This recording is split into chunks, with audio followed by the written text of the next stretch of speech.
Then we had Michigan going on the road in the Coliseum at number 20 USC. Now they kind of flipped. Michigan was ranked pretty highly. USC was not. After losing to Illinois, USC lost their ranking and they earned it back. They hosted Michigan and they housed them 31-13. Michigan wasn't prepared for this. We've seen them struggle in road games. We saw them go on the road, and Bryce Underwood, I mean, he's a freshman, so this is to be expected. Didn't do great on the road at Oklahoma, they lose. They go on the road at Nebraska, and they played well enough to win, probably closer than maybe it should have. And that's why I had kind of thought that maybe Bryce Underwood was going to play better in this one, especially because he had that big road test. But once again, I mean, it's tough for these quarterbacks that are inexperienced to win games like this. And USC really was just the better team. Like Mayava is great. Lincoln Riley, like everything they're doing at USC is really starting to click. And that Illinois game was really unfortunate because Illinois just had like an insane embarrassment the previous week with everything to prove. And they took all that out on USC and they end up winning with the field goal. It's like all the circumstances that happen in that to get Illinois' best punch. That was very unfortunate for USC, but I still think USC is a good team and possible dark horse in the Big Ten, but very interesting. I mean, USC is really good, Jack. This was a very important win just for this program, beat a team like Michigan. And I think this Right. might be the best team for USC under Lincoln Riley. I think with Caleb Williams, it was more Right. hero ball and kind of running the offense sorely through him and kind of just seeing what he would do. But with Right. Makai Lemon and Mayava, it really is just like a complete unit on offense and just looks so good. And that Illinois game, they could have won even that with that one. And they were coming off that horrible loss. And Illinois is a good team still. Mhm. Right. And they too Right. have two good losses, but like they just look so good. And Makai Lemon, I think, is the best receiver in college football, along with like Jeremiah Smith, you could say, or Carnell Tate. But like this team is just so dominant, and this was a dominant performance against, I think, is a good Michigan team.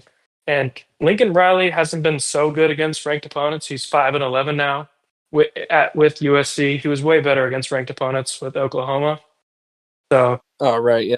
yeah, obviously, but I think this is his best offense with USC. Not better than any offense in Oklahoma, but I think it's closer to what he wanted in Oklahoma. And this is definitely like he's pulling the reins on the offense right now. And this is really looking like a great team under him. Right. I mean, King Miller has really stepped up. 158 yards and a touchdown. Like, he's really playing well. And Mayava did have that interception, but he threw for 265 and two touchdowns, did really well. And I mean, 31 points is crazy. Like, USC really just played well. They outgained Michigan, outpassed them, everything. They did more than Michigan. Honestly, USC is one of the really interesting ones in the Big Ten because they were not really given a chance at first, and then they started creeping into that ranking, but then got knocked out by Illinois. But like this one, it really is a statement win, and they really needed it. Both teams kind of really needed it. Michigan's kind of reeling, and we'll see if they're even ranked when they play Ohio State. But USC is really good, and to beat a team like this that was supposed to be pretty good, I think it might be different if this game's in Ann Arbor. But even then, like Michigan wasn't that great against Wisconsin last week. They only won by like 14-ish points. Wisconsin just lost 0-37 to a team that's not sniffing the top 35 right now. So Michigan's not like what we thought. And they were fairly decent against Oklahoma, but weren't great. And then they were fine against Nebraska. And it's like, well, they're fine against Wisconsin. So I guess it just we finally saw the straw that really broke Michigan's back here, Jack. Yeah, absolutely. I mean, I think they are still a good team, but they were bound to be exposed. And this is a tough environment to play in. And I mean, it was when they went on the road at Oklahoma, so they're not that good on the road. They are still a good Right. team, and they have built a foundation for good recruiting there. But like, this is just shows how good USC is to just completely like destroy them. It was very impressive and very shocking. I think this was probably one of the most Mm-hmm. shocking games of the week. I would say the Indiana Right. Oregon one is probably more, but Mm-hmm. yeah, this is a great win for the Trojans. Right. And they really needed it. And Michigan, you can kind of see how this would happen with their freshman quarterback, and he seems that he's still trying to settle in. And this was the first game where he really did look like a freshman. Maybe you say Oklahoma, but it's just unfortunate to go on the road in an environment like that at the Coliseum. Very tough place to play.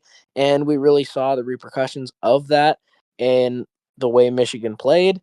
And well, I do think Michigan can still go on a run. Like, I don't think they're going to contend for like anything Big Ten wise. I feel like that's kind of locked down with some other teams. It's possible they end up winning out, but with teams like Ohio State on the schedule, it's going to be very tricky. But if they're able to win out with a chance to beat Ohio State and make the playoffs, that's definitely a good chance for them. If they can get to the Ohio State game with 2 losses, that's their best case right now if they want any chance at making the playoff.